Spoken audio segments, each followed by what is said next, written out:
안녕하세요. 아빠 매너티입니다. 전고체 배터리 기업 퀀텀스케이프, 솔리드파워, SES-AI 3분기 실적이 나와서 재무제표와 함께 정리해 보겠습니다. 퀀텀스케이프는 따로 3분기 실적을 정리했기 때문에 간단히 요약하겠습니다. 먼저 퀀텀스케이프입니다. 매출은 아직 없고 영업적자는 마이너스 130밀리언 달러로 2분기보다 소폭 감소했고 비용 역시 판관비, 연구 개발비 모두 줄였습니다. 재무 상태를 보면 크게 부채 비율이 20%가 안 되고 유동성 역시 1000%가 넘어 큰 문제가 없다고 볼 수 있습니다. 하지만 이건 비율적인 부분이고 전체 자산은 감소하고 있으니 계속 체크는 필요합니다. 현금 흐름은 이번 3분기에 영업현금 유출이 더 커졌습니다. 이번 분기에서 가장 큰 소득은 24년 중요 목표였던 B샘플을 생산해서 고객에 배송을 했고요. 이제 24년 랩터, 25년 코브라 단계에 도달해서 수율 및 생산성을 높이겠다고 합니다.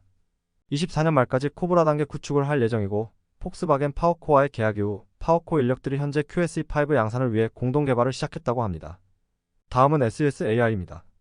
SES-AI도 아직 매출이 없고요.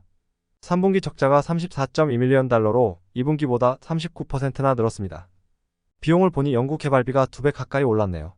재무 상태를 보면 자본은 줄고 부채가 늘면서 부채 비율은 13%로 소폭 증가했고 유동성 역시 유동 자산은 줄고 유동 부채가 늘면서 유동 비율이 1500%대로 떨어졌습니다. 비율상으로는 큰 문제가 없지만 부채가 조금만 늘어도 수치가 크게 변합니다. 현금 흐름은 이 3분기 들어서 영업현금 유출량이 크게 늘어난 상태입니다. 주요 소식은 소프트뱅크와 UAM, 드론셀 공급 계약을 체결했고 100Ah 리튬 메탈 B샘플 셀에 대해 글로벌 EV 산업 안전 테스트를 통과하면서 EV용 시샘플 및 생산을 위한 진척이 있었습니다. 그리고 2분기에 AI 솔루션을 이용해서 조기에 배터리를 만든다고 했었는데 9월에 엔비디아, 슈퍼마이크로 컴퓨터, 크루소와 협력해서 전기 운송 분야의 소재 발견을 위한 데이터베이스를 구축한다고 발표했는데요.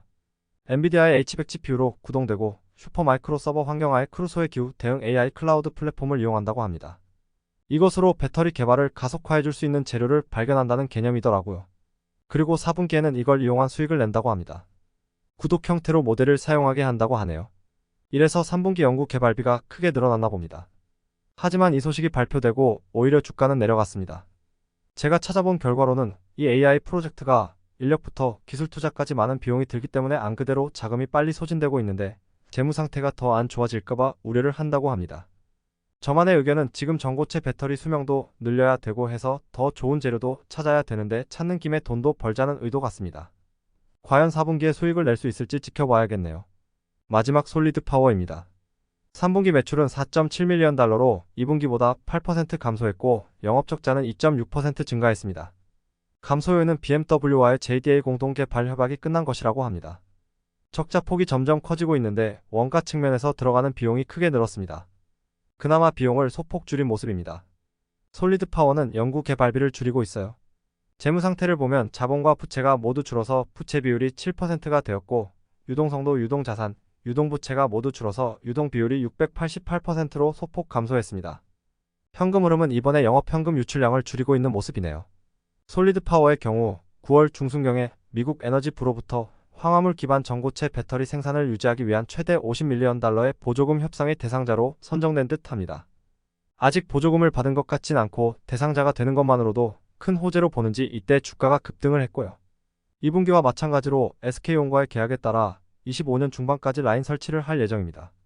그리고 오토셀에 대해서 고객들의 피드백을 받아 전해질을 개선하고 있다고 하는데 제가 정리하고 있는 세 기업 중 제일 늦은 단계로 보입니다. 컨퍼런스 콜이 아주 짧게 끝나서 별 내용이 없네요. 세 기업의 주가를 보면 많이 어려운 상황입니다. 7월 중순에 퀀텀스케이프가 폭스바겐 파워코어와의 계약으로 급등할 때 두 기업도 따라 올라왔지만 그 이후로 큰 반등 없이 흘러내리고 있습니다. 퀀텀스케이프도 10월 말 3분기 실적 발표 때 B샘플을 생산해서 고객에 전달했다는 소식에 주가가 크게 올랐지만 상승분을 다 반납했습니다. 특히 SES-AI의 주가 하락폭이 큰데 9월 중순에 발표한 새로운 솔루션 소식 이후였습니다. 아까 말했던 단기적으로 재무 상태의 우려가 아닐까 싶고요.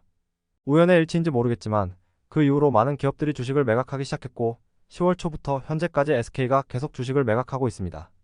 그래서 주가 하락폭이 더 큰 것으로 보이네요. 무엇보다 제일 힘든 것은 청정에너지의 부정적인 트럼프가 대통령이 된 것이겠죠. 수출관세 인상과 함께 특히 미국에서 제조된 배터리에 세금을 공제해주는 IRA법 축소, 일부 무력화를 공약으로 했기 때문입니다. 우선 트럼프 행정부가 앞으로 어떻게 할지 계속 지켜볼 필요가 있겠네요. 오늘 준비한 내용은 여기까지고요. 시청해주셔서 감사합니다.